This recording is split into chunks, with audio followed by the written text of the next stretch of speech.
கர்த்தருக்கு ஸ்தோத்திரம். பிப்ரவரி 25, 2026 புதன்கிழமை. இன்றைய தலைப்பு தெய்வீக ஆரோக்கியம். வேத வசனம் சொல்லுகிறது, என் நாமத்துக்கு பயந்திருக்கிற உங்கள் மேல் நீதியின் சூரியன் உதிக்கும், அதன் செட்டைகளின் கீழ் ஆரோக்கியம் இருக்கும். நீங்கள் வெளியே புறப்பட்டு போய் கொழுத்த கன்றுகளைப் போல வளருவீர்கள். மல்கியா 4:2.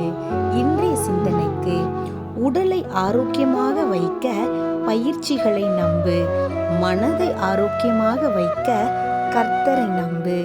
குயவனின் கரங்களில். அன்புள்ள ஆண்டவரே, உம்மேல் நம்பிக்கை வைத்து என் மனதை ஆரோக்கியமாக வைக்க எனக்கு உதவி செய்யும். ஆமென். இன்றைக்கு வாசிக்க வேண்டிய வேத பகுதி 1 சாமுவேல் முதல் 5 அதிகாரங்கள். வேதத்தை வாசிப்போம். தேவனை